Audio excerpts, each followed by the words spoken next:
Praise the Lord, brothers and sisters. We are so happy to meet with you once again this day on the day of resurrection.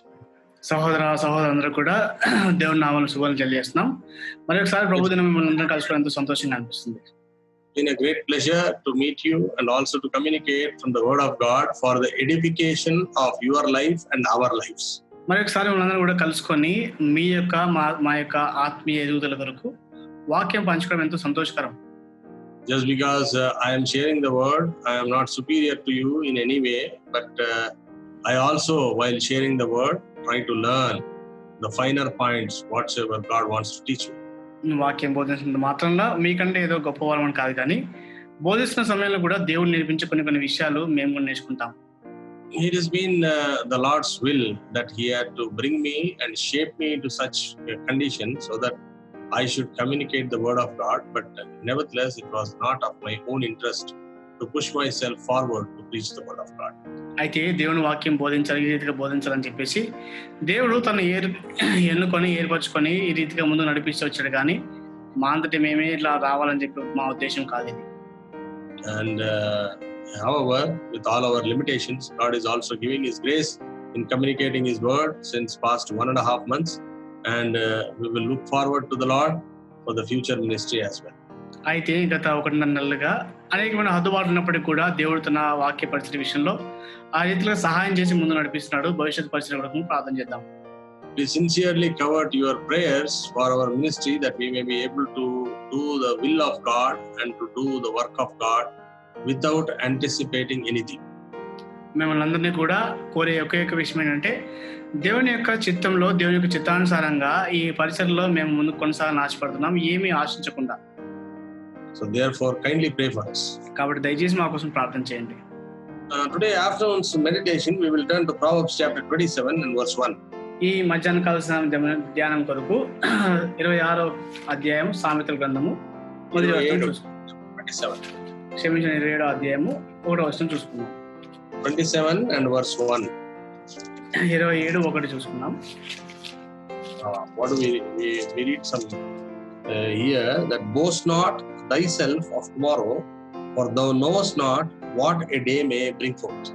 రేపటి దినమును గూర్చి అతిశయపడకము, ఏ దినమున ఏది సంభవించునో అది నీకు తెలియదు. Nobody knows what happens tomorrow. రేపు ఏం జరుగుతుందో ఎవరికీ తెలియదు.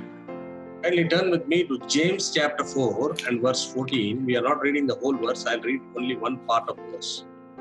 యాకోబు పత్రిక 4వ అధ్యాయం 14వ వచనం మనం చూస్తాం. We're not reading the whole verse. I just read the above portion of the top portion in English. Whereas if not, what shall be on the morrow? 4:14లో ఆ మొదటి భాగం మాత్రం గమనిస్తే, రేపు ఏమి సంభవించినో మీకు తెలియదు. Shall we look to the Lord for His help? సహాయం కొరకు ప్రార్థన చేసుకుందాం. Our eternal Father and gracious God, thank Thee for giving us this blessed opportunity to touch Thy throne of grace this afternoon once again. మా నిత్యుడగు తండ్రి, ప్రేమగల పరలోకపు దేవా, మధ్యాహ్న కాల సమయంలో మరొకసారి కృపాసనంతో చేరకుండా ఇచ్చిన అవకాశం కొరకు మీకు వందనాలు చెల్లిస్తున్నాము. Holy Father, it has been Thy will to keep us in the land of living on this day of resurrection. ఈ పునరుద్ధాన దినములో ప్రభావాన్ని సజీవులుగా ఉంచడము మీకు చిత్తమైనందుకు వందనాలు. This time our hearts are lifted up in worshiping Thee, glorifying Thee, for Thou art our God and Thou art our praise. మీరు మా దేవుడు, మా స్తుతి అయినందుకు కొద్దిసేపు ప్రభావ హృదయం ఎత్తి స్తుతించి ఆరాధించగలం ప్రభా. Now little time we want to learn Thy word and we want to be Lord Father informed by Thy own word. So Lord, speak to us. కొద్ది సమయము మీ యొక్క వాక్యం ద్వారా ప్రభా మేము నేర్చుకోవాలని ఆశపడుతుండగా మాతో మాట్లాడమని ప్రార్థిస్తున్నాం. We want to see the things of the life and application of Thy word in our day-to-day life. ప్రభా, జీవితానికి సంబంధించిన విషయాలు, అనుదిన జీవితంలో వర్తించే విషయాలు చూసుకోవాలని ఆశపడుతున్నాం. Father, speak to us through Thy word. మీ వాక్యం ద్వారా మీరే మాతో మాట్లాడండి తండ్రి. Thy words are living words and Thou can speak to us and communicate to us through Thy words. ప్రభా, నీ మాటలు జీవపు మాటలు, మీ వాక్యం ద్వారా మాతో మాట్లాడగలరు, సంభాషించగలరు ప్రభా. It's been Thy will that you need to have fellowship with us. ప్రభా, మాతో సహవాసం కలుగునని చెప్పేసి మీ చిత్తమైనందుకు వందనాలు. Holy Father, speak to us. దయచేసి మాతో మాట్లాడిన పరలోకపు తండ్రి, enable us to learn the lessons of spirituality from this word. ఈ వాక్యం ద్వారా ఆత్మీయ పాఠాలు నేర్చుకోవడానికి సహాయం చేయండి. Our spiritual life may be edified. మా ఆత్మీయ జీవితము బలపరచబడ్డకు. Thy name may be glorified and we may come closer unto Thee. మీ నామమునకు మహిమ కలుగుటకు మేము మీకు సమీపంగా వచ్చాము ప్రభువా. both of us, thy utterance may be granted from heavenly places. మా ఇద్దరికి కూడా పరలోక స్థలం నుంచి కావాల్సిన వాక్కును దయచేయండి. Release thy word from heaven so that it may be very, very much, Lord, communicated unto ourselves in an intimate way. ప్రభువా, మీ వాక్యం మాకు ఎంతో దగ్గరగా మరి చెప్పుటకు మీ యొక్క వాక్కును పరలోక స్థలం నుంచి మీరు విడుదల దయచేయమని ప్రార్థిస్తున్నాం. Once again, we want to be put under thy feet and be used as seemeth as good in thy sight. మరి ఒకసారి మీ పాదాల కింద ఉంచి మీ దృష్టికి అనుకూలంగా మీరు వాడుకోమని ప్రార్థిస్తున్నాం. And giving thee all the glory, we ask this prayer with thanksgiving in the precious, mighty and matchless name of our Lord and Savior Jesus Christ. సమస్త మహిమ మీకే ఆరోపిస్తూ కృతజ్ఞత యేసుక్రీస్తు వారి ప్రశస్తమైన శక్తిగల ఉన్నతమైన నామములో ప్రార్థించడుతున్నాం తండ్రి. ఆమేన్.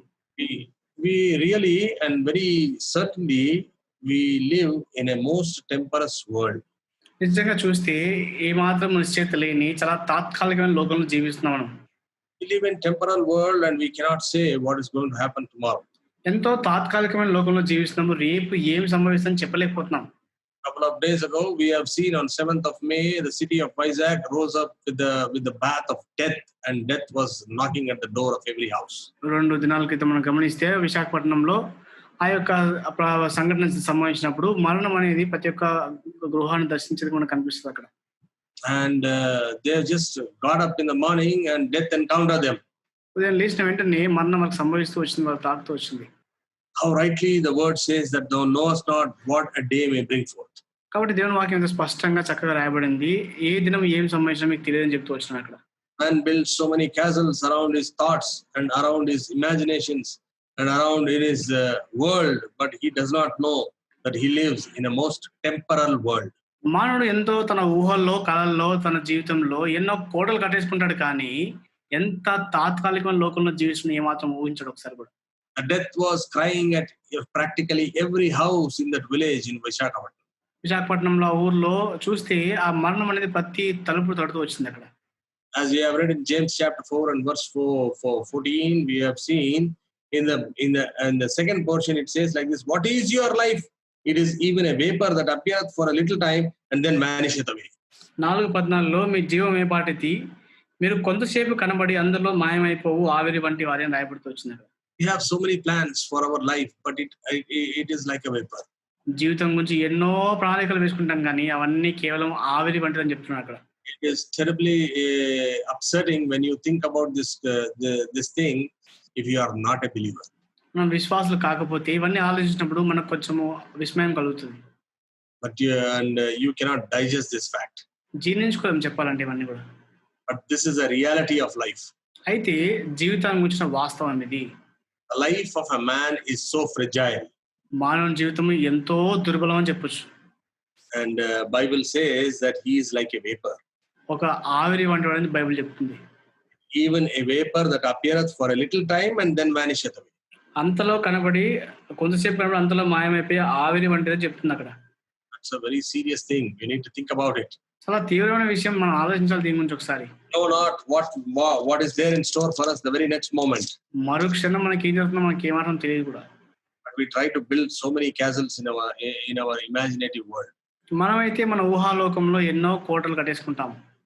Every day we wake up, it is the grace of God. Every night we go to bed, it is the grace of God. ప్రతిరోజు మనం నిద్ర మేల్కొని లేచామంటే దేవుని కృప వలన, రాత్రి కూడా పడుకోగలినామంటే దేవుని కృప వలన అంతే. There is breath in our nostrils, it is the grace of God. మన నాసికారంలో ఊపిరి ఉందంటే దేవుని కృప వల్ల కలిగింది అది. See what Job says in Job chapter 7 and verse 7. He says, remember that my life is wind. అక్కడ మనం గమనిస్తే యోబు గ్రంథము 7వ అధ్యాయం 7వ వచనంలో యోబు ఏం రాస్తున్నాడు చూస్తే ఒకసారి. యోబు గ్రంథము 7వ అధ్యాయం 7వ వచనం మనం చూస్తే, నా జీవము వట్టి ఊపిరియే అని అవి జ్ఞాపకం చేసుకోవడం అంటున్నాడు. Oh, he compares it with the wind. Once it bloweth and again it's not. దాన్ని ఊపిరితో పోలుస్తున్నాడు. ఒక్కసారి ఊదితే ఇంకా మనకు కనిపించదు కూడా, అట్లా ఉంది. Then if you turn to Psalm 78, 78వ కీర్తన గమనిస్తే, Psalm 78 verse 39. 78:39 గమనిస్తే, for he remembered that they were but flesh, a wind that passeth away and cometh not again. A wind that passeth away and cometh not again. కాగా వారు కేవలము శరీరులై ఉన్నారని, విసిరి వెళ్ళి మరలి రాని గాలి వలె ఉన్నారని ఆయన జ్ఞాపకం చేసుకున్నాను. Oh, what a temporal life we are living. ఎంత తాత్కాలికమైన జీవితంలో మనం ఉంటున్నాం గమనించండి. How fragile is our life? మన జీవితం ఎంత దుర్బలం అండి. Bible brings us and gives us a narration of how fragile the life of a man is. మానవుని యొక్క జీవితం ఎంత దుర్బలమో బైబిల్ ఒక ఉదాహరణ తీసుకొస్తది. And that's a terrible thing. And if you are not born again, and if this death approaches to you or to me, then if I am not born again, and if you are not born again, then it's the most serious thing and terrible thing. అది ఎంత భయంకరమైనదంటే నీవు గాని నేను గాని తిరిగి జన్మించకపోతే ఇది అతి భయంకరమైన తీవ్రమైన విషయం అని చెప్పొచ్చు. Because when I was not born again, I approached the deathbed once in the year 1997. నేను తిరిగి జన్మించక మునుపు 1997 సంవత్సరంలో మరణ పడకను ఒకసారి సమీపించాను. And I was experiencing exact and actual way of dying person.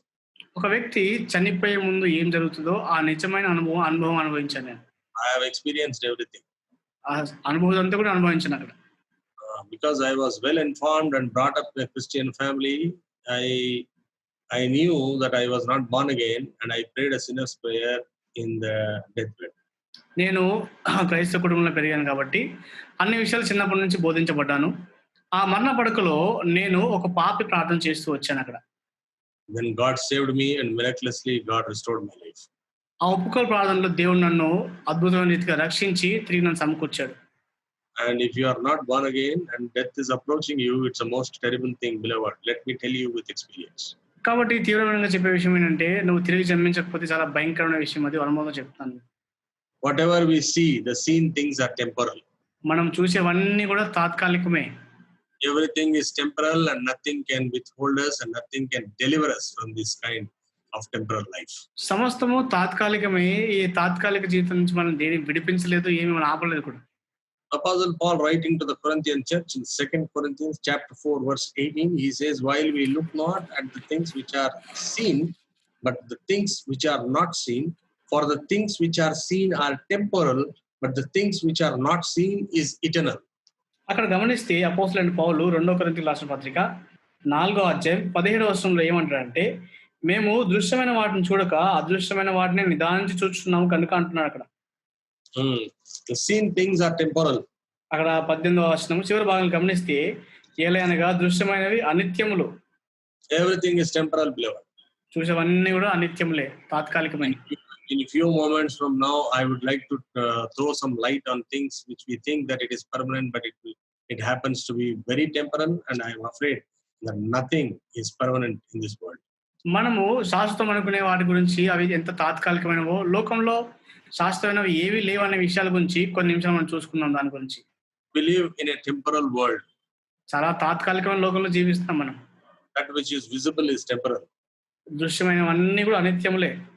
Again, Apostle Paul, writing to Corinthian church in 1 Corinthians chapter 7 verse 31, says like this, and they that use these words as not abusing it, for the fashion of this world passeth away. అదే అపోస్తలుడు పౌలు 1 కొరింథీయులకు రాసిన పత్రిక 7వ అధ్యాయం 31 ఏమంటాడంటే, ఈ లోకం అనుభవించు వారు అమితముగా అనుభవింపనట్టును ఉండవల్లు అంటున్నాడు. See the translations, there will be a lot of upset if you see in English, but if you see in Greek, everything is different. అక్కడ ఈ తర్జుమాల్లో కొన్నిసార్లు మనకు సరిగ్గా రాదు, కానీ మూల భాషని గ్రీకులో గమనిస్తే ఒకసారి in 1 Corinthians chapter 7 verse 31, we see that it is a fashion of this world. The fashion of this world, it is written. But in Greek, it says that schema. Schema means exterior shape of this world. అక్కడ తెలుగులో గమనిస్తే ఈ లోకపు నటన గతించును రాయబడింది, కానీ మూల భాష గ్రీకులో గమనిస్తే స్కీమా అంటే పైకి మాత్రమే కనిపించే ఒక రూపం అని అర్థం వస్తుంది అక్కడ. Exterior shape of this world. ఈ లోకం యొక్క పై రూపం అని చెప్తూ వచ్చాడు అక్కడ. Exterior shape, the shape from outside. బయట నుంచి చూసే ఒక రూపం అని చెప్పొచ్చు అక్కడ మనం. What do we know from this? దాని మనకి ఏమర్థం అవుతుంది మన అక్కడ? The shape of this world is temporal, and it is going to be destroyed one day. ఈ లోకం యొక్క రూపము తాత్కాలికము, ఒక దినం నశించిపోతుంది. Luke Gospel chapter 21. లూకాసు వార్త 21వ అధ్యాయం. Luke Gospel chapter 21. లూకాసు వార్త 21వ అధ్యాయము. The words of Christ himself, we see heaven and earth shall pass away. అక్కడ క్రీస్తు మాటల్లోనే భూమి ఆకాశం గతించమని రాయబడుతుంది అక్కడ. It will definitely be passed away, because Lord Jesus Christ has said And this is how it is going to happen, and that we can see it in Revelation chapter 21 verse 11. అక్కడ గమనిస్తే is వారు చెప్పారు కాబట్టి ఖచ్చితంగా భూమాకాశం లయమైపోతాయి. అదే విషయం మనం ప్రకటన గ్రంథం 21వ అధ్యాయంలో మనం చూడొచ్చు అవి. Man's life is temporal. మానవుని యొక్క జీవితం తాత్కాలికము. Man's body is temporal. మానవుని దేహం తాత్కాలికము. Man which is dependent on certain things, it is temporal. మానవుడు ఆధారపడే కొన్ని విషయాలు అవి కూడా తాత్కాలికమే. Man is a living being within this universe, and this universe is temporal according to Bible. మానవుడు ఈ యొక్క విశ్వంలో ఒక జీవిగా ఉంటున్నాడు. ఈ విశ్వమే తాత్కాలికం బైబిల్ ప్రకారం అని చెప్పొచ్చు. But man dislikes to digest one thing, that he thinks the currency notes what he has, it is permanent, and he never wants to give it up. He doesn't believe that it is temporal. అయితే ఇది ఎంతో చేదు కలిగించే విషయం మానవునికి ఏంటంటే, తను ఎంతగానో నమ్మే, తను ప్రేమించే ఈ యొక్క నోట్లు, మన రూపాయి నోట్లు అని చెప్పొచ్చు, అవి ఎంతో తాత్కాలికమైనవి. అయితే మానవ దృష్టిలో అవి ఎంతో శాశ్వతంగా ఉండి ఎట్టి పరిస్థితుల్లో అవి వదులుకోవద్దు అని అనుకుంటుంటాడు. Beloved, you and I have seen what could happen to the currency notes 3.5 years ago. On 9th of November 2016 at about 8:15 p.m. Prime Minister of India comes to the national television channel and says your 500 rupee currency note and 1000 rupee currency note does not have tender any value from tomorrow onwards. మనకందరికీ బాగా తెలిసిన విషయం, 3 సంవత్సరాల క్రితము 2016 సంవత్సరంలో November 9వ తారీఖు సాయంకాలం 8:15 నిమిషాలకి ప్రధానమంత్రి గారు టీవీలో వచ్చి 500 నోటు రూపాయలు చెల్లవు అని చెప్పినప్పుడు ఈ రూపాయి నోటు కాగితాలకి ఏం జరిగిందో మనకు అంతా బాగా తెలుసు. It has become of no value. వాడికి ఏ మాత్రం విలువ లేకుండా అయిపోయినది. Beloved, we cannot trust upon the currency either, because it is also a changing component. Someday or the other it will lose its value.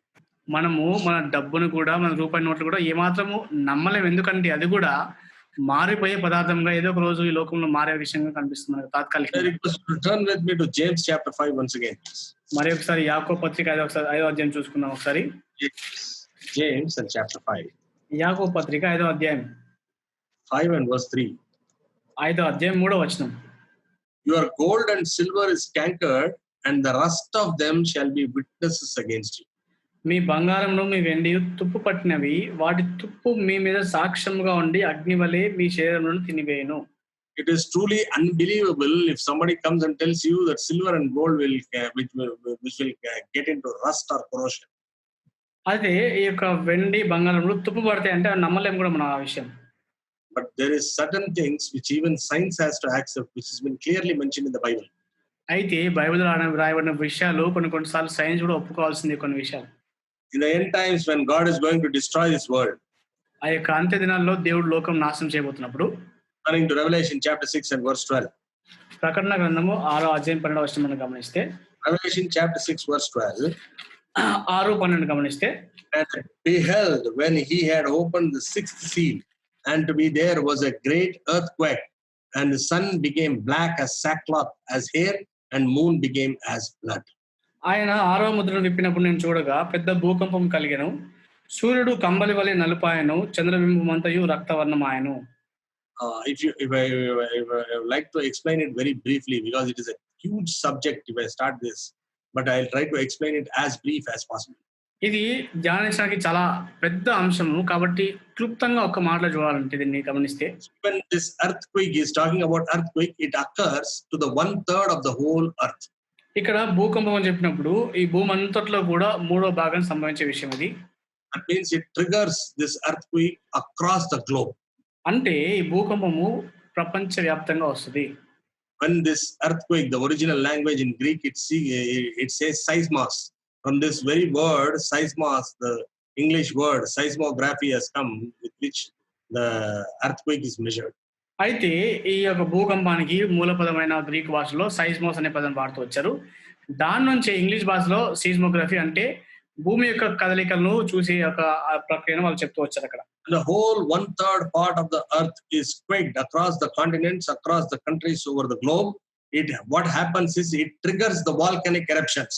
అయితే ఖండాల వారిగా, దేశాల వారిగా ఈ యొక్క భూకంపము దాదాపు భూమి మీద ప్రపంచంలో 30% వచ్చినప్పుడు, ఆ యొక్క అన్నింటిని కదిలించినప్పుడు ఒక అగ్ని బయటకు వచ్చేది మనకు కనిపిస్తుంది అక్కడ. and lava blows out. ఆ లావా అంతా కూడా బయటకు వచ్చేస్తుంది అగ్ని And because of this volcanic eruption occurring all across the earth, దాన్ని బట్టి ఈ యొక్క అగ్ని పర్వతం అని బదులైనప్పుడు లావా అనేది ప్రపంచవ్యాప్తంగా చెదిరిపోతుంది. the consequences will be the volcanic eruption, masses of the water vapor, it will be blown towards the skyward mixed with blood and fire. అయితే గమనిస్తే దాని పర్యవసానం ఎట్లా ఉంటుందంటే ఆ భూమి నుంచి వచ్చే నిప్పు కణాలన్నీ బయటకు వచ్చినప్పుడు అవంతా కూడా కాల్చేసినప్పుడు అది ఒక ధూపం వలె ఆ యొక్క ఆకాశానికి పోయే ఒక పొగ వలె ఉంటుంది. అది There are two kinds of fire here. ఇక్కడ రెండు రకాల అగ్ని కనిపిస్తుంది మనకి. One is due to volcanic eruptions. ఒకటేమో ఈ యొక్క అగ్ని పర్వతం వల్ల కలిగే అగ్ని అది. Another one is you see in Revelation chapter 8. ఇంకొక విషయము ప్రకటన గ్రంథం 8వ అధ్యాయం చూస్తే we see Revelation chapter 8 and verse 7. 8వ అధ్యాయం 7వ వచనం. The first angel sounded and there followed hail, fire mingled with the blood. You just observe this. Fire mingled with the blood, and they were cast upon the earth, and the third part of the trees were burnt up, and all the green grass was burnt up. మొదటి దూత బూర ఊదినప్పుడు రక్తముతో మిళితమైన వడగండ్లను అగ్నియు పుట్టి భూమిపైన పడవేయబడెను. అందువల్ల భూమిలో 3వ భాగం కాలిపోయాను, చెట్లలో 3వ భాగం కాలిపోయాను, పచ్చగడ్డంతయు కాలిపోయాను. When the whole 1/3 of the earth is clashing with one another, volcanic eruptions, trees burning, the smokes coming up, and the sea is being troubled, in all these things, the gases from the earth will hit towards the earth and sky. అక్కడ భూమి మీద ఇవన్నీ జరిగినప్పుడు భూమి మీద కదలికలు వచ్చేసి అగ్నిపర్వతం బయటకు వచ్చేసి భూకంపం కలిగినప్పుడు 3వ భాగం అంతా కూడా అక్కడ చెట్లన్నీ కూడా దహించి వేయబడుతున్నప్పుడు ఆ రక్తంతో కలిసి ఈ యొక్క వాయువులన్నీ కూడా ఆ యొక్క అగ్నితో కలిసి అవన్నీ ఒక వర్ణం వల్ల పైకి వెళ్తుంటే మనకు కనిపిస్తాయి. And the blood of the animals, blood of the sea mammals, and blood of the people, and blood of various animals is mingled with this chemicals. ఈ యొక్క రసాయన వాయువులతో కలిపి ఆ యొక్క జంతువుల యొక్క రక్తము, సముద్ర జంతువుల యొక్క రక్తము, తర్వాత మనుషుల యొక్క రక్తం ఇవన్నీ కలిసిపోయి వాయువులుగా బయటకు వెళ్తాయి. This is not my conclusion. This is an ecologist and also geophysicist and a person who is a believer as well as geophysicist called Maurice Henry. This is his account. ఇది మా యొక్క సిద్ధాంతాలు కాదు కానీ మారిస్ హెన్రీ అని ఒక geology తర్వాత ecology చదివిన ఆ శాస్త్రవేత్త చెప్పిన విషయాలు ఇవన్నీ కూడా. And he says this is what is going to happen, which is being written in the Bible, like that. Bible రాయబడిన విషయాలు భవిష్యత్తులో జరగబోతుందని చెప్పి రాసే విషయాలు ఇవన్నీ కూడా. People say nowadays we find many people wearing t-shirts saying that save this planet Earth, save this planet, preserve this planet, protect this planet. Let me humbly submit to them, this planet is preserved for destruction from the divine forces. చాలా మంది ఈ దినాల్లో ఈ టీషర్ట్ల మీద దాని కూడా ఆ భూమిని కాపాడండి, భూగ్రహం రక్షించని చెప్పి అనేకమైన నినాదాలతో బయటకు వస్తుంటారు ఇవన్నీ కూడా. There will be volcanic eruptions, there will be mingled gases, and there will be metal which will be melted in these things, and everything will be blown towards, mixed with the blood of animal and mammal towards the sky. అక్కడ భూకంపాలు, అగ్ని పర్వతాలు, తర్వాత ఎంతో లయమైపోయే ఆ విషయాలన్నీ కూడా జంతువుల యొక్క రక్తంతో కలిసిపోయి ఈ యొక్క వాయువులన్నీ కూడా అక్కడ బయటకు వచ్చేది మనకు కనిపిస్తూ ఉంటాయి అవన్నీ. That is the movement which is called as divine destruction of ecology. అది ఈ యొక్క భూమిని కూడా దేవుడు నాశనం చేసే ప్రక్రియ అని చెప్పొచ్చు మనం. This moment there will be enormous chemical reactions. ఆ సమయంలో భయంకరమైన రసాయన ప్రక్రియలన్నీ జరుగుతాయి అక్కడ. Nobody can give any explanation to that except a person who is having sound knowledge in ecology and other things. Ecology గురించి కానీ దాని గురించి నిజమైన గొప్ప లోతైన జ్ఞానం కలిగి ఉంటే తప్ప దాని గురించి ఎవరు కూడా వివరణ ఇవ్వలేరు ఆ సమయంలో. Then when this chemical reactions occur, at that time gold will get rust. ఆ రసాయన చర్యలు జరిగినప్పుడు బంగారానికి అప్పుడు తుప్పు పడుతుంది. That is why it is better, believers are told that we need to make the best use of gold as early as possible we have. కాబట్టి విశ్వాసులు అందరూ కూడా నేర్చుకోవాల్సిన విషయం ఏంటంటే మనం వీలైనంత వరకు బంగారాన్ని ఎట్లా ఉపయోగించుకోవాలి నేర్చుకోవడం చాలా మంచిది. Includes to me also, and I am very happy whenever time allows me to do that, I do it. కాబట్టి అది నాకు కూడా వర్తిస్తుంది. సమయం వచ్చినప్పుడల్లా చేస్తూ ఉంటాను నేను. The sun will become dark. అక్కడ సూర్యుడు అంధకారం అయిపోతాడు. It was been prophesied by various prophets like Joel and other things, but we will see one prophecy from Amos chapter 8. అనేకమైన ప్రవక్తలు దాని గురించి ప్రవచిస్తూ వచ్చారు. అయితే ఆమోస గ్రంథం నుంచి ఒక ప్రవచనం చూద్దాం దాని గురించి. Amos chapter 8 and verse 9, it shall be to come to pass in that day, saith the Lord God, that I will cause the sun to go down at noon, and I will darken the earth in the clear day. 8:9 వచనంలో ప్రభువైన యెహోవా సెలవిచ్చినది ఏమనగా, ఆ దినమున నేను మధ్యాహ్న కాలమందు సూర్యుని అస్తమింపచేయుదును, పగటి వేళను భూమికి చీకటి కమ్మచేయుదును. Let me humbly remind you that this planet and the whole universe is temporal. ఒక్కసారి దీనంగా వచ్చేసి మనం ఏంటంటే, ఈ యొక్క విశ్వం అంతా కూడా ఈ గ్రహం అంతా కూడా భూగ్రహం అంతా కూడా తాత్కాలికమైన విషయం. We have touched the very beginning of destruction in Revelation chapter 6:12 and Revelation chapter 8:7. ప్రకటన గ్రంథము 6:12, ప్రకటన 8:7లో ఈ నాశనానికి ఆరంభం మనం చూస్తూ వచ్చాం. మనం just tip we have seen, only tip. ఒక చిన్న చుక్క మాత్రం చూస్తూ వచ్చాం దానికి. If you go deeply, you will find how the earth will be destroyed.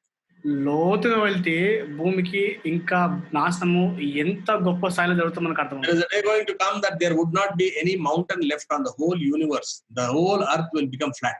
ఒక దినం వస్తుంది భూమి మీద పర్వతాలు ఏమీ లేకుండా ఆ యొక్క భూమి అంతా కూడా పల్లంగా అయిపోయే రోజు వస్తుంది. ఒక రోజు Become flat. మొత్తం పల్లం అయిపోతుంది. All these things are going to come. It is on the way. ఇవన్నీ రాబోతున్నాయి. Lord, on that day, the gold will lose its value. ఆ దినము బంగారానికి విలువ ఉండదు.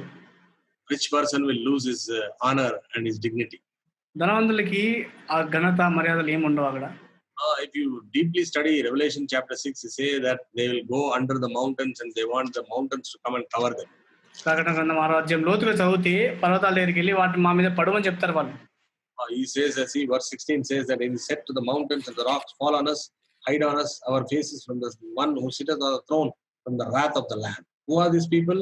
15th verse, it says that kings and earth and the great men and the rich men and the chief captains and the mighty men. అక్కడ 15-17 కలిసిన తెలుగులో భూరాజులను, గణులను, సహస్రాధిపతులను, ధనికులను, బలిష్ఠులను, ప్రతి దాసులను, ప్రతి స్వతంత్రులను, కొండ గుహలలోను బండల సందుల్లోనూ దావుకొని సింహాసనాసీన ఉన్నవాని యొక్కయు గొర్రెపిల్ల యొక్కయు ఉగ్రత మహాదినం వచ్చును, దానికి చావజాలన పడేవారు మీరు మా మీద పడి ఆయన సన్నిధిని గొర్రెపిల్ల ఉగ్రతకును మమ్మల్ని మరుగు చేయని పర్వతములతోనూ బండలతోనూ చెప్పుచున్నారు. Lord, when the anger of God comes, you need to observe. దేవుని కోపం వచ్చినప్పుడు ఒక విషయం జ్ఞాపకం చేసుకోవాలి. It occurs from the rich kings to the bondmen. That's what is happening in coronavirus also. అది రాజులైన ధనవంతులు మొదలుకొని పేదవారి వరకు అది సంభవిస్తుంది. ఈ కరోనా సమయంలో కూడా జరిగే విషయం అదే మనం గమనించవచ్చు. We have seen recently last month that even Great Britain Prime Minister was affected with corona. మనం చూస్తూ వచ్చాము మన పోయిన నెల కూడా ఆ యొక్క ఇంగ్లాండ్ దేశపు యూకే ప్రధానమంత్రి కూడా ఆయన కరోనా వచ్చింది. He went for a treatment and he came back and he says that it's miraculous that he survived, otherwise they had plan B, like that he says. I have read it in the newspapers. చికిత్సకు వెళ్ళి తర్వాత క్షేమంగా తిరిగి వచ్చి బయటపడ్డాడు కాబట్టి, లేకపోతే వాళ్ళకు వేరే ప్రణాళిక ఉన్నదని వాళ్ళు పాత పత్రికలు రాస్తూ వచ్చారు. Lord, everything is temporal. ప్రతి ఒక్క విషయం కూడా తాత్కాలికమే. Everything is waiting for its destruction. ప్రతిది కూడా తన నాశనం కొరకే వేచి ఉన్నది. Some people also, they think that they have everything at their disposal and they can ease out their life. We see one of the examples in Luke Gospel chapter 12. కొంతమంది ఏమనుకుంటారంటే సమస్తము వాళ్ళకి అందుబాటులో ఉంది, ఇష్టమైనట్టు జీవించదు అనుకుంటాం. లూకాసు వార్త 12వ మనం గమనిస్తే, and we see that from 16th verse onwards. 16వ వచనం మొదలుకొని చూస్తే, and we see it from 16 to 20, but we will read it here and there. There was a rich man who got a plentiful yield of his crop. 16వ వచనము, మరియు ఆయన వారితో యేసు అని చెప్పాను, ఒక ధనవంతుని భూమి సమృద్ధిగా పండెను. And he had plentiful of crop. సమృద్ధి అనే పంట వచ్చింది. And he thought, where is the room to keep all these things? Let me break down the barns and build a greater godowns. అయితే ఇవన్నీ పెట్టుకోవడానికి నాకు స్థలం చాలదు కాబట్టి నేను కొట్లు విప్పి వాటికంటే గొప్ప వాటిని కట్టిస్తాను అనుకున్నాడు. అక్కడ been the thought of that man there. అక్కడ మనుషుని తలంపు ఏమై ఉండొచ్చు, అక్కడ I have everything in abundance. సమృద్ధిగా సమస్తం నాకుంది అనుకున్నాడు. That is why he says in verse 19. కాబట్టి 19వ వచనం ఏమంటాడంటే, and I will say to my soul, soul, thou hast much goods laid up for many years. Take thine ease, eat, drink, and be merry. నా ప్రాణమా అనేక సంవత్సరములకు విస్తారమైన ఆస్తి నీకు సమకూర్చబడి ఉన్నది, సుఖించుము, తినుము, త్రాగుము, సంతోషించమని చెప్పుకొందును అనుకొనెను. So his thought must be driving him that for many years he's going to enjoy the fruit what has been yielded in his field. తన పొలంలో వచ్చిన ఆ యొక్క పంట ద్వారా అనేక సంవత్సరాలు తను సంతోషించి అనుకున్నాడు అక్కడ. Everything. But see verse 20. 20వ వచనం గమనిస్తే, God said unto him, thou fool, this night thy soul shall be required of thee. అయితే దేవుడు, వెరివాడా, ఈ రాత్రి నీ ప్రాణం అడుగుచున్నారు అన్నాడు. This is what happens. జరిగే విషయం ఇది అక్కడ. Man had everything in full, సమృద్ధిగా సమస్తం ఉంది, but could not retain his life. తన ప్రాణం కాపాడుకోలేకపోయినాడు. It's the most important thing that we cannot retain our life. మన ప్రాణం కాపాడుకోవాలనే విషయం చాలా ప్రాముఖ్యమైన విషయం అది. There is a saying in English, man proposes and God disposes. అయితే ఇంగ్లీష్లో ఒక నానుడు ఉంటుంది, మానవుడు ఉద్దేశిస్తాడు కానీ దేవుడు తను విఫలపరుస్తాడు అని చెప్పేసి. Man proposes, God disposes. This is what happened to the character in Luke Gospel chapter 12. లూకాసు వార్త 12వ అధ్యాయంలో జరిగిన విషయం అదే. మానవుడు అయితే ఉద్దేశించాడు, దేవుడు తను విఫలపరిచాడు అని చెప్పేసి. He had everything in abundance. సమృద్ధిగా సమస్తం ఉండింది. God has said, no, I want your soul tonight. అయితే దేవుడు, నాకు ఈ రాత్రి ప్రాణం కావాలని చెప్తూ వచ్చాడు. So if a man sees from any angle that his life is temporal and he is so fragile. ఏ కోణం చూసినా సరే జీవితం ఎంతో తాత్కాలికం, ఎంతో దుర్బలమని అర్థమవుతుంది మనకి. Did we ever thought that we are going to be kept under lockdown for 47 days? Even if we don't have disease, we have to wear mask. We have to go outside. We have to maintain distances. We cannot touch each other. We cannot shake hands with each other. ఎప్పుడైనా జీవితంలో ఒక్కసారి కళ్ళైనా ఊహించుకున్నామా, మనకు వ్యాధి లేకపోయినా సరే బయటికి వెళ్ళకూడదు, మాస్కులు ధరించాలి, ఎవరిని తాకలేము, దూరంగా ఉండాలని ఇట్లా నిర్బంధాలు అని చెప్పి ఎప్పుడైనా ఊహించుకున్నాం జీవితంలో? You are a patient or not, you are living a life of patient. నీకు వ్యాధి ఉన్నా లేకపోయినా రోగి వలెనో జీవిస్తున్నావు చెప్పాలంటే ఒక మాటలో. When God visits with his anger, he visits from the king to the bond servant. దేవుడు తన ఉగ్రతను కుమ్మరించినప్పుడు రాజు మొదలుకొని బానిస వరకు ఆ ఉగ్రతను కుమ్మరిస్తాడు దేవుడు. That's what we have seen in Revelation chapter 6 as well. అదే విషయం ప్రకటన గ్రంథం 6వ అధ్యాయంలో చూస్తూ వచ్చాం మనం. Now he has visited and the economy of the nation is going down day by day. దేవుడు దర్శించినప్పుడు ఈ ప్రతి దేశం యొక్క ఆర్థిక వ్యవస్థ అంతా కూడా దినదినము తగ్గిపోతూ వస్తుంది. Every day 40,000 crores is being lost by India. భారతదేశం ప్రతి రోజు కూడా 40,000 కోట్ల నష్టం జరుగుతుంది. Up to 22nd of April, it was lost by 8 trillion rupees. That is 8 lakh crore rupees. April 2వ తారీఖు వరకు 8 ట్రిలియన్ల రూపాయలు, అంటే 8 లక్షల కోట్ల రూపాయల నష్టం జరిగింది. We cannot trust our health. మన ఆరోగ్యాన్ని నమ్మలేము. We cannot trust our life. మన జీవితాన్ని నమ్మలేము మనం. We cannot trust our money and our economy. మన డబ్బుని, ఆర్థిక వ్యవస్థను నమ్మలేము మనం. And it is the expression of the anger of God. That is why from the top rich person of this country to the laborers who are coming from one state to other state, they are also affected. From there till here, God's anger is always displayed like that. దేవుని కోపం ఇది కాబట్టి దేశంలో ఉన్నతమైన ధనవంతులు మొదలుకొని ఎంతో పేదరికంలో కూలి పనుల కోసం వచ్చే వలస కూలీల వరకు అందరూ కూడా దీనివల్ల ప్రభావితం అవుతున్నారు. And that is the expression of the Lord's anger. దేవుని కోపం అంటే అట్లా ఉంటది. In this we need to understand one thing, that we are living on a very, very, very, very sinking ground. చెప్పాలంటే అర్థం చేసుకోవాల్సిన విషయం అంటే ఎంతో ఏమాత్రం ఆధారం లేని మునిగిపోయే ఆ యొక్క నేల మీద మనం ఉంటున్నాం, అర్థం చేసుకోవాలి. In this context, I remember a very wonderful song which is written by a man called Edward Moore. Edward Moore అనే ఒక చక్కటి వ్యక్తి రాసిన అద్భుతమైన కీర్తన జ్ఞాపకం వస్తుంది నాకు. So this man's name is Edward Mote. ఆయన పేరు ఎడ్వర్డ్ మోటే అనే పేరు. This man is from United Kingdom, is from England, is from London. ఆయన లండన్ దేశం చెందిన వ్యక్తి ఆయన. And he grew up in a very formal family where he did not know who God was. అయితే దేవుడు అంటే ఎరిగిన కుటుంబంలో, సాధారణ కుటుంబంలో జీవిస్తూ వచ్చాడు. Because his parents were non-believers, so he did not know, and even at the age of 15, he never knew that there is something called God and he exists. అయితే వాళ్ళ తల్లిదండ్రులు దేవుడు నమ్మలేదు కాబట్టి దేవుడు అనే ఒక వ్యక్తి ఉన్నా అని చెప్పేసి ఆయనకు 15 సంవత్సరాల వయసు వచ్చే వరకు కూడా తెలియదు ఆయనకి. He grew up on the streets in a very careless life. ఆ యొక్క వీధుల్లో తన నిర్లక్ష్యమైన జీవితం జీవిస్తూ వచ్చాడు. And suddenly one day he happened to go to a church which was there in Court Road Chapel in London. అయితే ఒకటి అనుకోకుండా ఆ కోర్ట్ రోడ్ అనే ఆ స్థలంలో ఉన్న చాపల్లోనికి మందిరానికి వెళ్తూ వచ్చాడు. He goes to the church there, the Baptist church. అక్కడ బాప్టిస్ట్ సంఘానికి వెళ్ళినప్పుడు and there he heard a preacher speaking to him, preacher of John Hyatt. అక్కడ జాన్ హయట్ అనే ప్రసంగికుడు అక్కడ వర్తమానం చెప్తున్నాడు. అక్కడ when he was preaching, he understood that there is Christ and you can accept him and he will be our savior. ఆయన ప్రసంగిస్తున్నప్పుడు క్రీస్తు ఉన్నాడు, ఆయన మనం అంగీకరించవచ్చు, ఆయన రక్షకుడు అవుతుందని చెప్పే విషయం ఈ వ్యక్తికి అర్థమైంది. Then he took a trade of a carpenter to make cabinets. తర్వాత కార్పెంటర్ వృత్తి చేస్తూ వచ్చాడు, కొన్ని క్యాబినెట్ తయారు చేయడంలో, గదులు తయారు చేయడంలో. And this man started to write a song in the year 1836. 1836 సంవత్సరంలో ఒక పాట రాయడం మొదలుపెట్టాడు. When he started writing the song, it is apt to the situation or the subject what we are discussing just now.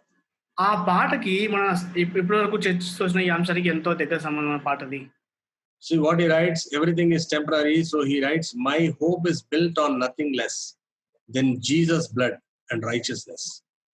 I dare not trust the sweetest frame. Can you translate that?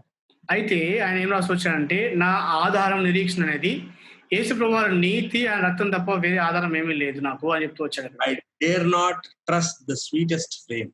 అయితే ఆయన రాసి వచ్చిన విషయం అంటే, అతి మధురమైన చాలా చక్కగా కనిపించే దాని మీద నేను నమ్మడము ఏమాత్రం తెగించను అని చెప్పి రాస్తూ వచ్చాడు. But wholly lean on Jesus' name. కేవలం యేసు ప్రభువు నామం మీదనే నేను ఆనుకుంటా అని చెప్తూ వచ్చాడు. You must be knowing this song. This is a very famous song. On Christ the solid rock I stand. ఇది మనకు బాగా తెలిసిన పాట. ఇది క్రీస్తు అయిన దృఢమైన బండ మీద నిలబడతా అని చెప్పి ఇంగ్లీష్ లో పాట రాస్తూ వచ్చారు. అక్కడ all other ground is sinking sand. తక్కి నేలంతా కూడా మునిగిపోయే నేల అని చెప్తూ వచ్చారు. Everything is sinking, beloved. అంతా కూడా మునిగిపోయేదే. Song of Edward Mote is apt to this situation. Edward Mote పాట చాలా బాగా వర్తించే పాట ఈ సమయానికి. Everything is sinking sand except for the Lord Jesus Christ. యేసు ప్రభువు తప్ప తక్కినంతా కూడా మునిగిపోయేదే లోకంలో. Everything is going to sink one day. సమస్తం కూడా ఒక దినం మునిగిపోతుంది. Bible says, బైబిల్ ఏం చెప్తుందంటే, God is an unchanging God. దేవుడు మారని దేవుడు. Malachi chapter 3 and verse 6. మలాకి గ్రంథం 3వ అధ్యాయం 6వ వచనం. Malachi chapter 3 and verse 6. మలాకి గ్రంథము 3వ అధ్యాయము 6వ వచనం. Verse 6 says that I am the Lord, I change not, he says. అక్కడ 6వ వచనంలో ఏమంటారంటే, యెహోవానైన నేను మార్పు లేని వాడును అంటున్నాడు. Unchangingness is his character. ఆయన లక్షణము మార్పు లేనితనము. It is not his promise, but it is his character. He does not change. ఆయన వాగ్దానం కాదు, ఆయన గుణ లక్షణమే మార్పు లేనిదని చెప్తున్నాడు అక్కడ. He is an unchanging God. మారని దేవుడు ఆయన. We can rely on him. As Edward Mote says, he leans on Jesus Christ, so we can lean on him. Edward Mote చెప్పిన నీతిగా, నేను యేసు ప్రభువు నామమున ఆనుకుంటానని చెప్పిన నీతిగా మనం కూడా ఆయన మీద ఆనుకోవచ్చు. Hebrew chapter 13 and verse 8. Hebrew పత్రిక 13వ అధ్యాయం 8వ వచనం. హెబ్రీ పత్రిక chapter 13 and verse 8. 13వ అధ్యాయం 8వ వచనం. Jesus Christ is the same yesterday, today and forever. గమనిస్తే యేసుక్రీస్తు నిన్న నేడు ఒకటి రీతిగా ఉన్నాడు. He is an unchanging God. మారని దేవుడు ఆయన. Everything in this world will change. లోకంలో సమస్తం మారిపోతుంది. And every person whom we trust and bank upon will change. మనము నమ్మే ఆధారపడే ప్రతి వ్యక్తి మారిపోతాడు ఒక రోజు. And this is the message you and I, as a born again believer, the servant of God and the follower of Lord Jesus Christ and a disciple of God, need to communicate to this world. నీవు నేను యేసు దేవుని యొక్క సేవకుడిగా, యేసు వారి శిష్యుడిగా, తిరిగి జన్మించిన వ్యక్తిగా ప్రకటించాల్సిన విషయం ఇది. This is what we need to communicate. మనం చెప్పాల్సిన విషయం ఇది అందరికీ. Everything is sinking sand. ప్రతి ఒక్కటి మునిగిపోయినలే. Everything is temporal. ప్రతిది కూడా తాత్కాలికమే. Everything is going to change someday. ఒక దినం ప్రతి ఒక్కటి మారిపోబోతుంది. That which doesn't change is our God, as we have seen in Malachi chapter 3 verse 6. మలాకి 3 చూసినట్టుగా మార్పు లేని ఒకే ఒకటి మన దేవుడు అని చెప్పొచ్చు. And death is approaching quickly and daily, and it is coming towards us. మరణం అనేది వేగంగా ప్రతిదినం కూడా మన దగ్గరికి సమీపిస్తుంది. But who is trustworthy? నమ్మదగిన వారు ఎవరు? The Isaiah chapter 40. యెషయా గ్రంథం 40వ అధ్యాయము. Isaiah chapter 40 and verse 8, please. యెషయా గ్రంథము 40వ అధ్యాయం 8వ వచనం. 40 and verse 8. 40వ అధ్యాయం 8వ వచనం. We see here, the grass withereth, the flower fadeth, but the word of our God shall stand forever. గడ్డి ఎండిపోవును, దాని పువ్వు వాడిపోవును, మన దేవుని వాక్యము నిత్యము నిలుచును. Word of God is none but Lord Jesus Christ, according to John's Gospel, chapter 1 and verse 1. ఈ యోహాను సువార్త 1వ అధ్యాయం 1వ వచనం ప్రకారము దేవుని వాక్యం అంటే యేసుక్రీస్తు వారి అర్థం అక్కడ. And he does not change. ఆయన మారిన దేవుడు, ఆయన Trustworthy God. నమ్మదగిన దేవుడు ఆయన. We need to trust upon him. ఆయన మీద నమ్మాలి మనం. How trustworthy he is? ఎంత నమ్మదగిన దేవుడు ఆయన. Psalm 119 and verse 19. 119వ Keerthana. Psalm 119 and verse 90 says that thy faithfulness is unto all generations. That is the faithfulness of our God. 119వ వచనం గమనిస్తే, నీ విశ్వాసత తరతరములుండును, నీవు భూమిని స్థాపించితివి, అది స్థిరముగా ఉన్నది. It is for all generations, like that it says. అది తరతరములుండును అని చెప్పి రాయబడింది అక్కడ. సమస్త తరములు. తరములు Telugu it is wrong. In English it says all generations. అన్ని తరములు ఇంగ్లీష్ రాయబడింది అక్కడ. And none of us have the power to stop the spirit except Lord Jesus Christ. కాబట్టి యేసు ప్రభువారు తప్ప దాన్ని ఆపే సామర్థ్యం ఎవరికి లేదు అక్కడ. Because in Revelation chapter 1 we read that he is the God who's got keys of the Hades, and he is the God got the power of death in his hands. కాబట్టి ప్రకటన గ్రంథం 1వ అధ్యాయం చదివే విషయం ఏంటంటే, పాతాళలోక తాళపు చెవులు ఆయన కలిగిన వ్యక్తి మనం చదవచ్చు అక్కడ. Nobody can tell to the death that when it approaches you, you cannot say kindly stop for 1 hour or stay here for 1 hour. మరణం సంభవించినప్పుడు ఎవరు కూడా దయచేసి ఆగు, ఒక గంట సేపు ఆగని చెప్పి ఎవరు చెప్పలేరు కూడా దానికి. The most wisest man ever lived on this earth writes it in Ecclesiastes chapter 8 and verse 8 like this: there is no man that hath power over the spirit to retain the spirit, neither hath he power in the day of death. ప్రసంగి గ్రంథము 8వ అధ్యాయం 8వ వచనంలో, భూగ్రహం మీద అత్యంత జ్ఞాని అయిన వ్యక్తి రాసే మాట ఏంటంటే, గాలి విసరకుండా చేయటకు గాలి మీద ఎవరికి అధికారం లేదు, మరణ దినము ఎవరికి నీ వశం కాదు అంటున్నాడు. What do we understand by this? ఏమర్థమవుతుంది మనకి ఇక్కడ? Everything is temporal. సమస్తం తాత్కాలికమే. Everything is perishing. అన్ని కూడా నశించిపోయేదే సమస్తం కూడా. Only God and Lord Jesus Christ is a solid rock. దేవుడు యేసుక్రీస్తు వారు ఒక్కడే దృఢమైన బండ అని చెప్పొచ్చు. And this message we need to communicate. ఈ వర్తమానం అందరికి బోధించాలి మనం. That is our responsibility. అది మన బాధ్యత. And how do you communicate? You tell them how fragile the life is. ఎట్లా పాటించాలంటే జీవితం ఎంత దుర్బలమైందో బోధించాలి. The most important thing for a man when he is living is redemption. మానవుడు జీవిస్తున్న కాలంలో అతి ప్రాముఖ్యమైన విషయం విమోచన. Psalm 49 and verse 8. 49వ కీర్తన 8వ వచనం. For the redemption of their soul is precious, and it ceaseth forever. వాడు కుళ్ళు చూడక నిత్యం బ్రతుకుతున్నట్లు వారి నిమిత్తము దేవుని సన్నిధి ప్రాయశ్చిత్తము చేయగలవాడు ఎవడునూ లేడు. వారి ప్రాణ విమోచన ధనము బహు గొప్పది. Psalmist writes it very clearly here, the sons of Korah. కోర కీర్తనలు చాలా స్పష్టంగా రాస్తున్నాడు ఇక్కడ కీర్తనకారులు. In verses 6 and 7 they say, they that trust in their wealth boast themselves in the multitude of riches. None of them can by any means redeem his brother, nor give to God a ransom for him. తమ ఆస్తియే ప్రాపకమని నమ్మి తమ ధన విస్తారతను బట్టి పొగుడుకొని వారికి నేను ఎలా భయపడగలను అంటున్నాడు. ఎవడును ఏ విధం చేసినా తన సహోదరుని విమర్శింపలేడు. Nobody can buy time for death, for life. అర్థం ఏంటంటే జీవితానికి కాలము ఆయుష్ అనేది ఎవరు కూడా కొనలేరు అని అర్థం అక్కడ. Our Lord God can extend time. యేసు ప్రభువు ఒక్కరే సమయాన్ని ఆయన పొడిగించగలడు. He wants, he can extend life. ఆయన కావాలంటే ఆయుష్ని పొడిగిస్తాడు. We see in an example in the life of Hezekiah, he is extended 15-year life. హిజ్కియా జీవితం మనం చూస్తాము, ఆయుష్ 15 సంవత్సరాలు పొడిగిస్తాడు దేవుడు. That is in his hands. That is within his capacity. అది ఆయన సామర్థ్యం, ఆయన చేతిలో ఉంది, దేవుని చేతిలో. Or the person speaking to you, I can tell you so many things how he has extended my life. కాబట్టి మీకు బోధించే వ్యక్తిగా నేను కూడా నా యొక్క ఆయుష్ దేవుడు ఎట్లా పొడిగించారు అనేక విషయాలు చెప్పగలను నేను. 6 years back, many people and many hospitals have testified that I will not survive even months and I will die. 6 సంవత్సరాల క్రితం గమనిస్తే కొన్ని నెలల్లో చనిపోతాననే విషయము అనేకమైన పెద్ద పెద్ద హాస్పిటల్ నిర్ధారిస్తూ వచ్చారు నన్ను. I have the reports with me. Someday I am going to share my testimony with medical records. దానికి అన్ని రికార్డ్స్, వైద్య రిపోర్ట్‌లు అన్నీ కూడా ఉన్నాయి. ఏదో ఒక రోజు మీతో పంచుకుంటాను ఆ విషయాలన్నీ కూడా నేను. And it is so miraculous that God can extend life. I am a living embodiment in front of Him. అయితే దేవుడు ఆయుష్‌ను పొడిగిస్తాడనే విషయం ఎంతో గొప్ప విషయం అది. దానికి What is సజీవ more సాక్షిగా ఉంటున్నాను important? ఇక్కడ. What is more important in this world is redemption. లోకంలో చాలా ప్రాముఖ్యమైనది అంటే విమోచన. And this is what we need to communicate. మనం ఇదే ప్రకటించాలి అందరికీ కూడా. We need to go and preach and tell to them what is written in John's Gospel chapter 5 and verse 24. యోహాను సువార్త 5:24 ఏం రాయబడిన విషయం మళ్ళీ ప్రకటించాలి మనం. John's Gospel chapter 5 and verse 24. యోహాను సువార్త 5వ అధ్యాయం 24వ వచనం. See what we read here. ఇక్కడ ఏం చదువుతాం చూడండి. See, verily, verily, I say unto you, he that heareth my word and believeth on him that sent me hath everlasting life, and shall not come into condemnation, but is passed from death unto life. We are going to promote life to the people who are living in a gripping fear of death. నా మాట విని నన్ను పంపిన వాని యందు విశ్వాసం ఉంచువాడు నిత్య జీవం గలవాడు. వాడు తీర్పులోనికి రాక మరణంలో నుండి జీవంలోనికి దాటి ఉన్నాడని మీతో నిశ్చయంగా చెప్పుచున్నాను.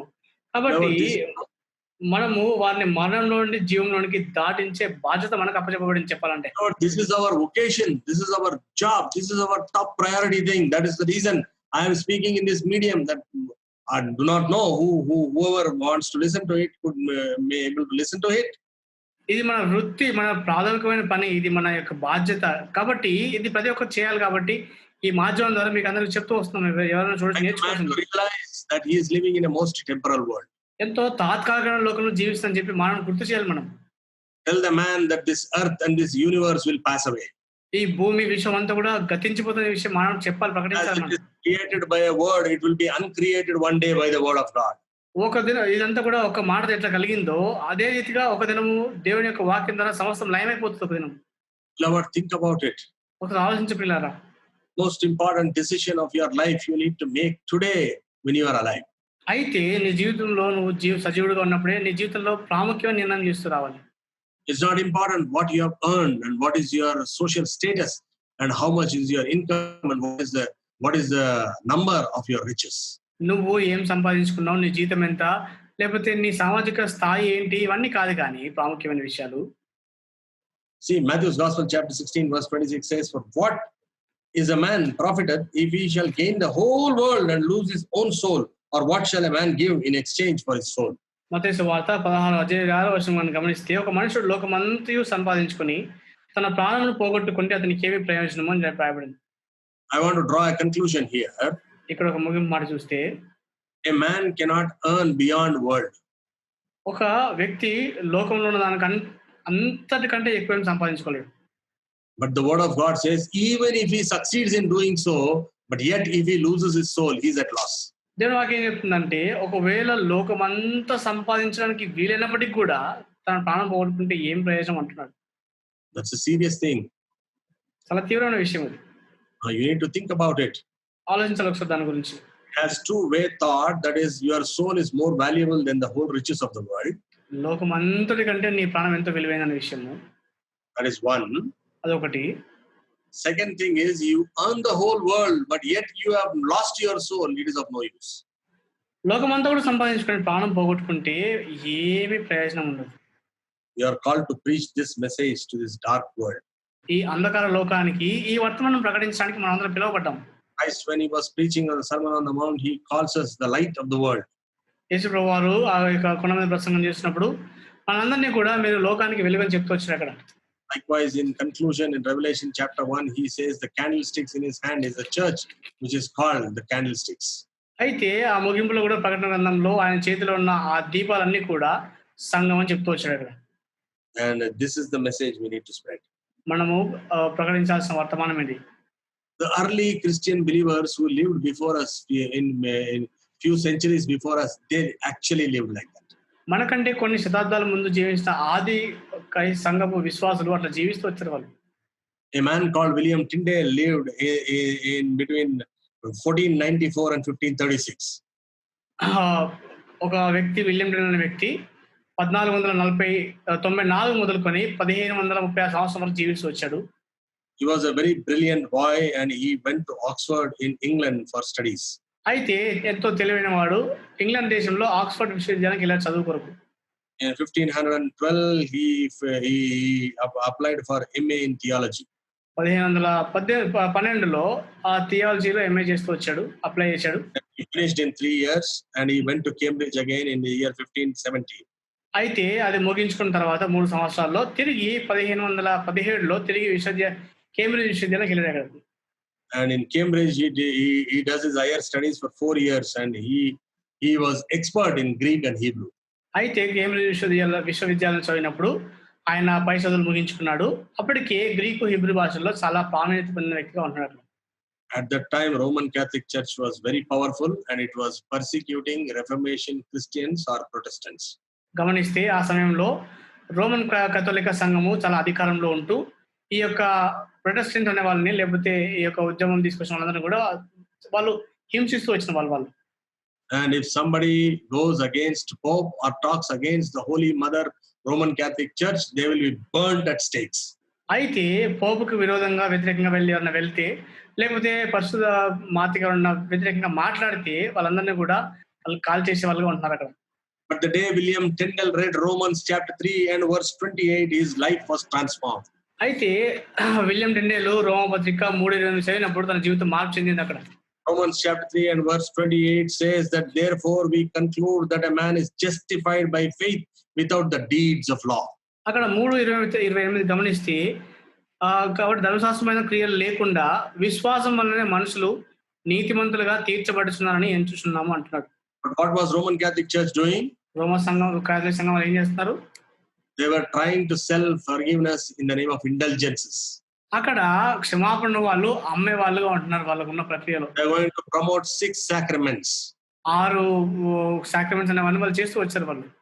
And then they are also saying that the Bible has come through the Holy Mother Roman Catholic Church and therefore church has got the power and authority to amend the Bible also. Like that they were preaching wrong doctrines. వాళ్ళు తప్పుడు సిద్ధాంతాలన్నీ కూడా Bible కూడా ఈ పరిశుద్ధ మాత అయిన Roman కథోలిక సంఘం ద్వారా బైబిల్ వచ్చింది కాబట్టి ఈ బైబిల్ మార్చే అధికారం కూడా వాళ్ళకు ఉందని చెప్పి వాళ్ళు చెప్తూ వచ్చారు. And after knowing all this, what the Holy Roman Catholic Church was saying and then what Bible was saying, Tyndale, after reading Romans chapter 3 verse 28, was inspired and he wanted to bring out this dark truth which has been lying in the shelves of Roman Catholic Bible and Bible was not made available to the people. అయితే ఇవన్నీ తెలుసుకున్నప్పుడు రోమపత్రిక 3:28 Tyndale గారు చదివినప్పుడు ఈ బైబిల్లో దాచబడిన ఈ సత్యాలన్నీ కూడా బయటకు తీసుకోవాలని ప్రయత్నం చేశారు రోమా కథోలిక సంఘం వారు. దాన్ని ఒప్పుకోలేదు. Terrible persecution was there. అక్కడ భయంకరమైన హింస ఉండింది అక్కడ. And he was hidden and he went to Wittenberg and he started to translate the Bible. ఆయన దాచుకొని విటెన్బర్గ్ అనే స్థలానికి వెళ్ళి బైబిల్ తర్జుమా చేయడం మొదలుపెట్టారు. For 120 years, Roman Catholic Church and papal system has refused to give authority for translation of the Bible from Latin to English. అయితే అప్పటికే దాదాపు 120 సంవత్సరాల వరకు కూడా లాటిన్ భాష నుంచి ఇంగ్లీష్లోకి ఈ తర్జుమా చేయడానికి రోమా కథోలిక సంఘం వారు కానీ పేపల్ ఆ సిద్ధాంతం వాళ్ళందరూ కూడా అది తర్జుమా చేయడానికి వాళ్ళు అనుమతించలేదు, నిరాకరించారు వాళ్ళు. But since Tyndale was expert in Greek and Hebrew, he took the New Testament and he goes to Wittenberg. అయితే టిండేల్ అప్పటికే గ్రీకు, హీబ్రూ భాషల్లో బాగా పాండిత్యం సంపాదించి దీన్ని తర్జుమా చేయాలని చెప్పేసి విటెన్బర్గ్ అనే స్థలానికి వెళ్ళారు. కొత్త నిబంధన తర్జుమా చేయాలనుకుంటున్నారు. In 1 year, in 1525, he completes the translation of English. ఒక సంవత్సరంలో 1520 సంవత్సరం వచ్చేసరికి ఈ తర్జుమా చేయడం ముగించేస్తాడు. At that time on the throne was Henry VIII, very crooked and very cruel king. ఆ సమయంలో ఆ యొక్క సింహాసనం మీద హెన్రీ ద 8వ హెన్రీ అనే వ్యక్తి చాలా క్రూరుడైన దుష్టుడైన వ్యక్తిగా రాజుగా ఉంటూ వచ్చాడు అక్కడ. And any Reformation person, if he comes and tries to talk about Protestantism, they would be burned to death. ఈ రిఫార్మేషన్ చేసే వాళ్ళందరూ కూడా ఈ ప్రొటెస్టెంట్ ఉద్యమం నుంచి వచ్చి మాట్లాడితే వాళ్ళని అక్కడే సజీవ దహనం చేసేవాళ్ళు. And then the sword was hanging upon the head of Tyndale as well. అయితే అదే రీతిగా టిండేల్ గారి తల మీద కత్తి ఉంటూ వచ్చింది అక్కడ. William Tyndale printed it in 1525 and smuggled it to England. 1525 సంవత్సరంలో దాన్ని తర్జుమా చేసి ఇంగ్లాండ్ దేశానికి స్మగ్లింగ్ చేస్తూ వచ్చాడు ఆ బైబిల్ని. And then what happened is they have somehow found out and they have burned the Bibles translated by Tyndale. అయితే టిండేల్ గారు తర్జుమా చేయబడిన బైబిల్‌ని, ముద్రించబడిన బైబిల్ అందరిని కూడా వీళ్ళు ఏదో ఒక రీతిగా కనుక్కొని దాన్నంతా కూడా కాల్చివేస్తూ వచ్చారు. They called it a heresy and they burned it. అది దేవదూషణ అని చెప్పి వాళ్ళు కాల్చేస్తూ వచ్చారు బైబిల్స్ అన్ని కూడా. And Henry VIII, the King of England, has somehow caught William Tyndale. అయితే ఇంగ్లాండ్ దేశానికి చెందిన 8వ హెన్రీ అనే వ్యక్తి ఏదో ఒక రీతిగా ఆ టిండేల్ గారిని పట్టుకుంటూ వచ్చాడు. And they brought him. ఆయన తీసుకొచ్చారు హెన్రీ గారిని, ఆ టిండేల్ గారిని. And near the London Tower, which is called a prison. ఆ లండన్ టవర్ అని అదే ఒక చెరసాల, అక్కడ తీసుకొచ్చారు అక్కడ. They will say, will you renounce your faith and you will come and you will come and confess that Holy Mother Church is right? Like that they will ask. వాళ్ళు చెరసాలలో ఉన్నప్పుడు బయట తీసుకొచ్చి వాళ్ళు అడిగేవారు, నీ విశ్వాసం వదిలిపెడతావా, రోమన్ కథలిక సంఘమే గొప్పదని ఒప్పుకుంటావా అని వాళ్ళు అడుగుతూ వచ్చారు అక్కడ. He said no. ఆయన అది సరైనది కాదని చెప్తూ వచ్చాడు. When he was burning, ఆయన కాలుస్తున్నప్పుడు he prays a prayer. ఆయన ఒక ప్రార్థన చేస్తూ వచ్చాడు. His last words, he says like this. ఆయన చివరి మాటలు ఏమంటూ వచ్చాయంటే, Lord, today they are burning my Bibles, tomorrow they will burn me, like that he said previously. ఆయన ఏమన్నాడంటే, ప్రభువా ఇంతకుముందు బైబిల్ కాల్ చేసినప్పుడు, ప్రభువా ఈ దినం బైబిల్ కాల్ చేశారు, ఒకరోజు నన్ను కూడా కాల్ చేస్తారని చెప్పాడు. And while he was burning, he said like this. ఆయన్ని కాల్ చేసిన సమయంలో ఏమన్నాడంటే, Lord, will you not open the eyes of the King of England?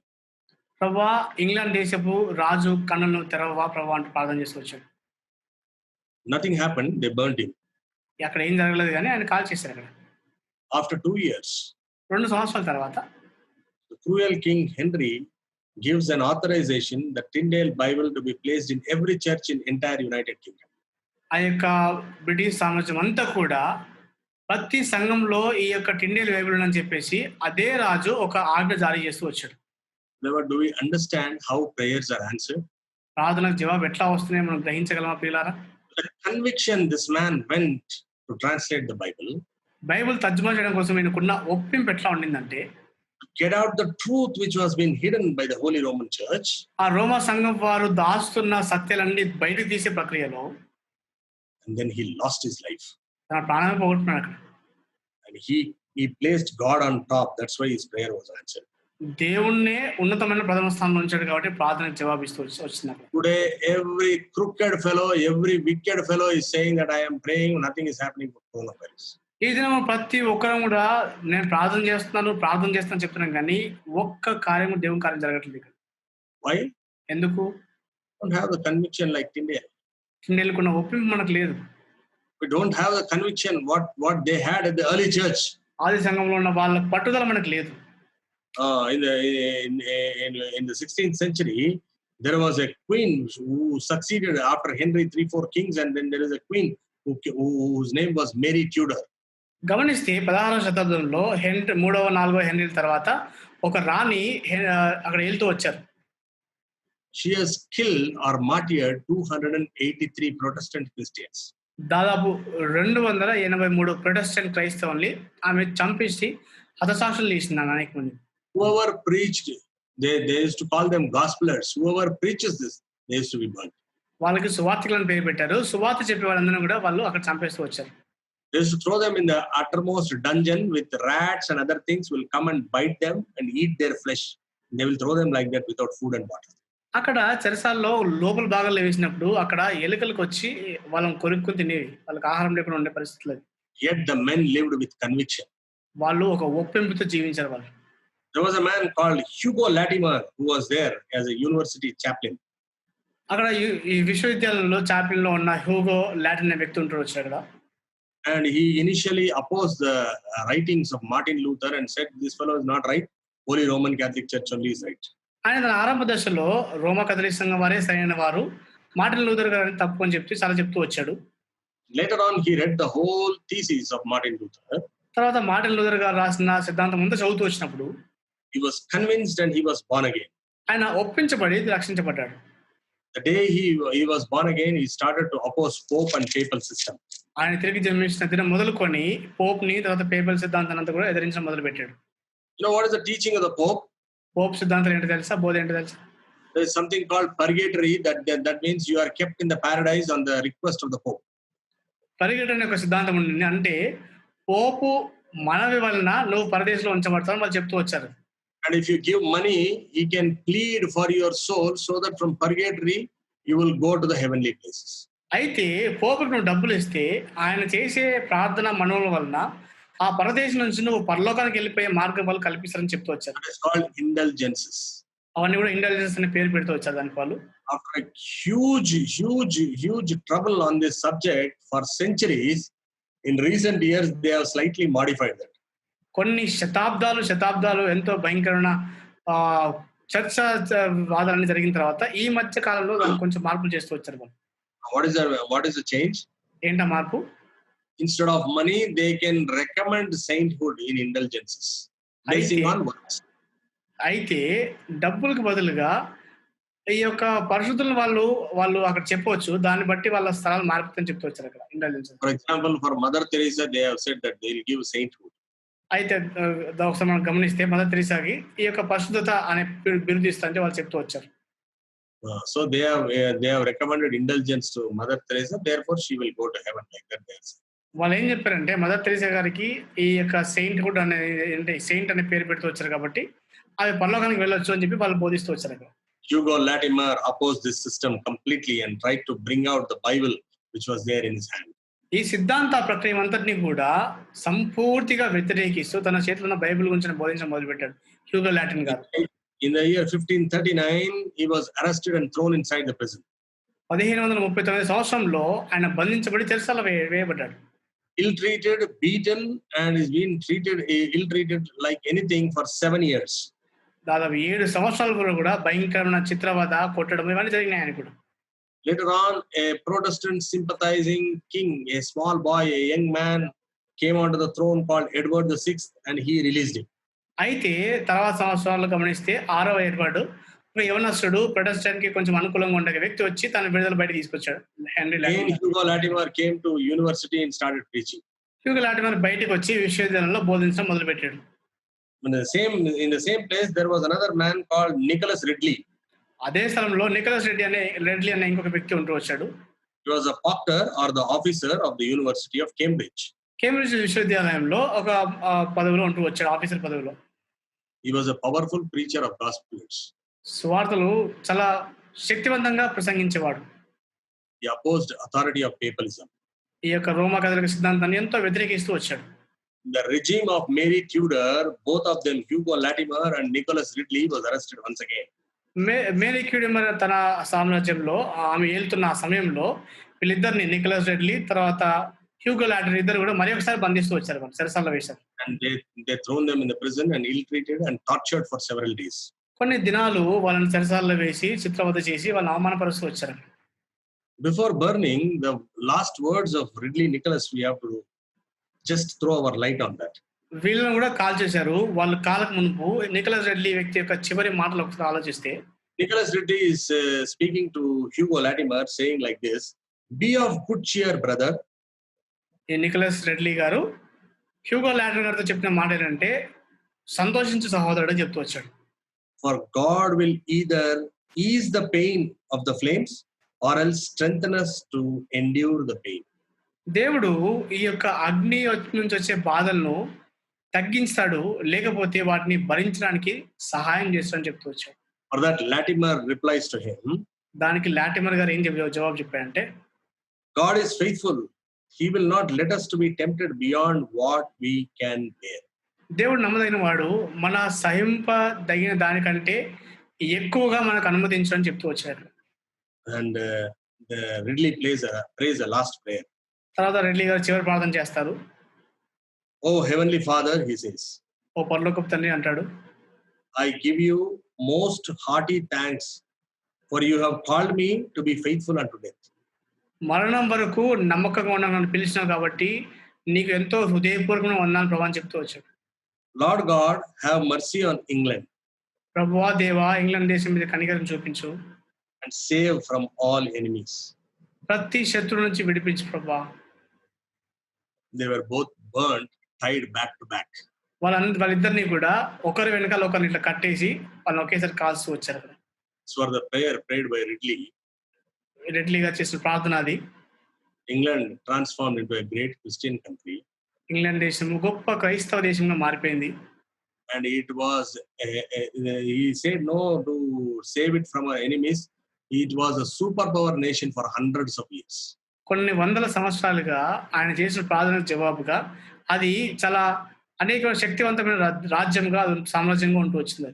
Thousands of missionaries rose from there. అక్కడి నుంచి వేల కొలది మిషనరీలు బయటకు వచ్చారు. Where is the commitment? If we are praying, we are praying, we are praying, we are praying, where is our commitment? ప్రార్థన అంటున్నాం కానీ దేవునితో మన ఒప్పందం ఎంత బలంగా ఉంది? How much do we want to commit to the Lord? దేవునికి మనం ఎంత అప్పగించుకోవాలనుకుంటున్నాం?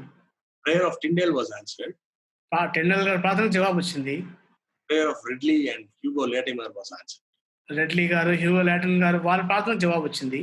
Today what are we doing in the name of God? ఈ దినం దేవుడి నామంలో మనం ఏం చేస్తున్నాం? We want authority over people. ప్రజల మీద అధికారం కావాలి మనకి. We want control over money. ప్రజల మీద ఆధీనం కావాలి మనకి. Are we not going back to the papal system? తిరిగి రోమా ప్రభుత్వానికి, రోమా కథలిక సంఘం వైపు వెళ్ళట్లేదు మనం. We are hiding those words which needs to be preached, and we call it useless fellows, worthless fellows. They call it, he is criticizing when the true word is preached. నిజమైన దేవుని వాక్యం అంతటిని కూడా దాచేసి వాక్యాన్ని సత్యంగా బోధించే వాళ్ళని అనేకమైన మాటలు దూషిస్తుంటాం మనం. That's a very sad thing. చాలా విచారకరం అది. Lord, where are we? ఎక్కడ ఉన్నాం ప్రియులారా మనం? We are living in unstable world. ఏమాత్రము నిశ్చయత లేని లోకంలో జీవిస్తున్నాం, అస్థిరమైన లోకం. There is stability in God. మన స్థిరత్వము దేవునిలో మాత్రమే. This is the call of our message to be preached. ఈ దినము బోధించే వర్తమానం యొక్క పిలుపు ఇది మనకి. In this uncertain world, we are calling you to the stable God. ఈ యొక్క నిశ్చయత లేని లోకంలో స్థిరమైన దేవుని దగ్గర పిలుస్తాం మిమ్మల్ని. And if you are a believer, if you are a servant of God, you are a disciple of Christ, if you are not having the commitment like Tyndale, like Hugo Latimer, like Nicholas Ridley, we have to repent in the presence of the Lord. లేకపోతే మనం విశ్వాసి అయితే, తిరిగి జన్మించిన వ్యక్తి అయితే, దేవుని సేవకులం అయితే, యేసు వారి శిష్యులం అయితే, టిండేల్ గారి వల్లే మన జీవితం మరి ఒకసారి దేవునికి అప్పచెప్పుకుందాం. We are not able to take a small kind of trouble. We want to run around the courts. We want to waste the Lord's money. ఒక చిన్న కష్టం కూడా సహించలేని స్థలంలో ఉండి కోట్ల చుట్టూ పరిగెట్టి దేవుని విలువైన ధనాన్ని వ్యర్థపరుస్తున్నాం మనం. By the way, Nicholas Ridley was an advocate, but he never argued for himself. Nicholas Reddy గారు ఆయన న్యాయవాదిగా అంటూ వచ్చాడు కానీ తన కొరకు తను ఎప్పుడు వాదించుకోలేదు. He lived for the Lord. దేవుని కొరకు జీవించాడు. May this word challenge you and me. ఈ వాక్యం నిన్ను సవాల్ చేయం కాక. And those who are still living on this temporal world, fragile life, may I request you to come to the bleeding side of Lord Jesus Christ. ఇంకా కూడా ఈ తాత్కాలికమైన దుర్బలమైన లోకం వాటి మీద ఆధారపడే వారిని దయచేసి యేసు వారి శిలువ వైపు ఆహ్వానిస్తున్నాను మిమ్మల్ని. Let me remind you once again. జ్ఞాపకం చేస్తాం మరొకసారి. All other ground is sinking sand. Only Lord Jesus Christ is a solid rock. యేసు ప్రభువారు మాత్రమే దృఢమైన బండ, తక్కిన నేలంతా కూడా మునిగిపోయిన నేలే. Let me remind you, your money, your life, your property, your time, your universe, everything is temporal, everything is fragile, and it is going to be destroyed. నీ ధనము, నీ ఐశ్వర్యము, నీ జీవితము, నీ సమయము, సమస్తము కూడా తాత్కాలికమే, అది దుర్బలమే, ఒకరోజు నశించిపోతుంది అంతా కూడా. Most important thing is redemption. అతి ప్రాముఖ్యమైనది విమోచన. And this message needs to be preached by each and every follower of Lord Jesus Christ. ఈ వర్తమానము క్రీస్తుని వెంబడించే ప్రతి ఒక్కరు కూడా బోధించాల్సిన వర్తమానము. May the Lord speak to us. దేవుడు మనతో మాట్లాడినాక Shall we have a word of prayer and close this meeting? ఒక ప్రార్థన చేసుకొని ముగించుకుందాం. Loving Heavenly Father, ప్రేమగల పరలోకపు తండ్రి, eternal and gracious God, నిత్య కృపగలవాడా, our dependable God and our never failing and never changing God. ఎన్నడూ మారని మార్చునని ఆధారపడదగిన దేవా, In the temporal changing world, thou art the God who stands as a rock of solidity. ప్రభా తాత్కాలికమైన మారే లోకంలో ప్రభా దృఢమైన బండగా మీరు ఉంటున్నారు ప్రభా మాకు. And thou art the God who can grant us redemption, which is most important thing in man's life. మానవ జీవితంలో ఎంతో ప్రాముఖ్యమైన విమోచన అనుగ్రహించే దేవుడు ప్రభా మీరు. It is not important even if a man earns the whole world. It is impossible to earn the whole world, but nevertheless, even if he earns, it's not important that if his soul is lost. ప్రభా లోకమంతా సంపాదించడం చాలా అసాధ్యం ప్రభా. అయినప్పటికీ లోకమంతా సంపాదించి సరే ప్రాణం పోగొట్టుకుంటే ఏం ప్రయోజనం ఉంటుందని సెలవిస్తూ వచ్చారు. These few words of gospel may reach to the needy souls. ప్రభా ఈ కొద్ది సువార్త మాటలు అవసరమైన వారికి మీరే చేరవేయండి ప్రభా. And also thy word may be communicated to the wicked servants who are calling to be the servants of God and not doing anything at all for the sake of God. ప్రభా ఈ యొక్క వర్తమానము తండ్రి మరి చేరవేసిన సేవకులు కూడా మీరు చేరవేస్తారని ప్రార్థిస్తున్నాం ప్రభా. And they may be corrected and they may also be brought again and they may come back from their backslidden life. సరి చేయబడి తండ్రి వెనుకంజ వేసే పరిస్థితి నుంచి తిరిగి వచ్చేటకు సహాయం చేస్తారని ప్రార్థిస్తున్నాం. This word may be an eye opener. ఈ యొక్క వాక్యము అనేకుల కన్నులు తెరచుటకు సహాయం చేయండి. Watch over us and give us thy grace. మనల్ని కనిపెట్టి మీ కృపను మాకు దయచేయండి. Thy coming tarries, give us another opportunity to communicate with thy dear children through this medium. రాక ఆలస్యమైతే మా జీవనం ద్వారా మరొకసారి మీ ప్రియబిడ్డలతో వాక్యం పంచుకునే అవకాశం దయచేయండి. Committing ourselves into thy blessed hands and expecting great things, we ask this prayer with much thanksgiving in the precious and sweet name of Lord and Savior Jesus Christ. మమ్మల్ని దీవించి హస్తాలకు అప్పచెప్తూ మీ కృపను కోరుకుంటూ ఈ ప్రార్థన యేసుక్రీస్తు ప్రశస్తమైన మందిరమైన నామములో ప్రార్థించి అడుగుతున్నాం తండ్రి. ఆమేన్. Praise the Lord. సరేండి.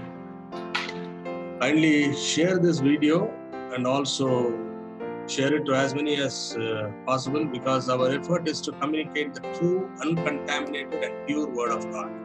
మా యొక్క ఉద్దేశము దేవుని వాక్యము ఉండదన్నట్టుగా ఏమాత్రం కలుషితం లేకుండా అనేకులకు బోధించాలనే ఉద్దేశం. కాబట్టి దయచేసి వీలైనంత మందికి ఇది షేర్ చేసి వాళ్ళ జీవితాల్లో కూడా ఆశీర్వాదంలో మేము కూడా పాలు పొందవలసి మనం చేస్తాం. Let the name of God be glorified. దేవుని నామమునకు మాత్రమే మహిమ కలుగును గాక. Kindly pray for us, and if God willing, we will also connect with you once again next week. మా కొరకు దయచేసి ప్రార్థన చేయండి. దేవుని చిత్తమైతే మరొకసారి వచ్చే వారం మిమ్మల్ని కలుసుకుంటాం. Praise the Lord. Praise lord.